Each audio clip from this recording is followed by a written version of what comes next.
For those kids that are doing the math, so how old is Mark? Where's Mark? Right here. How old is Mark? Can you get a raised hand from the kids? He knows. Okay. 40? Close enough. 41. He was 41. I wasn't sure even if he's going to college. 1 year and a half or 3 semesters now. 20 years later. Congratulations. Thank you. Team in Training is an amazing organization. I've done a couple of speaking engagement for them, and I'm so honored to be here to be able to run. And you know, it is about hard work and the reason you're doing it for. I just got a bracelet right here from her son, who's a survivor. Yes. You know, it's just amazing. So we inspire each other. I hope I inspire you by winning Boston or the Olympics, but we all inspire each other because we're trying to get the best out of ourselves and trying to run for a reason. You are doing it for a great cause. Last year at the Boston Marathon, it was a great cause for me. It was our nation that needed the victory. To be an American that hasn't happened since 1983, I believe. And then, you know, the bombing happened. I just said, I made a personal commitment to say, you know what can I do something positive to change this? Boston Street. And I went for it. I was 28 years old, 38 years old, 2 weeks shy of my 39th birthday. I had 1% chance or less to be able to pull the victory.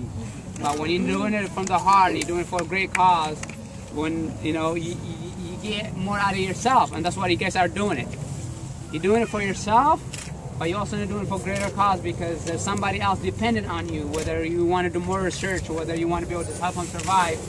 And you know, running 13.1 miles, half marathon or full marathon, 26.2 miles, it's tough.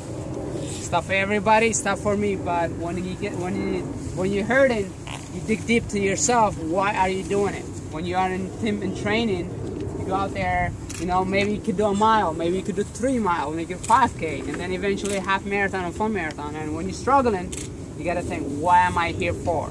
Why am I doing it for?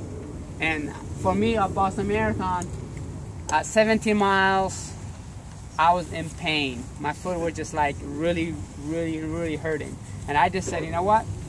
This is for you. And I just said, ignore the pain. Bear in mind, you still have to go 9 miles to go. But when you're doing it for, you know, and then people start cheering you on, saying, USA, USA. I can help it, but to join them to go USA, USA. And then I'm like concentrating just in the race, you know, and basically just kept pushing. And at 21 miles, the hills are over. At 22, I get cramps on my left side. At 23, I was 1 minute and 15 seconds ahead of the next competitor. Now I can see I was inside, and it's like 13 seconds. So 3 things came to mind. Slow down, trying to solve that Boston Street, maintain the gap, or extend the gap.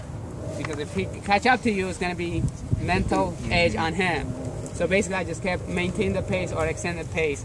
And about 1 mile to go, just like you guys are doing a charity run.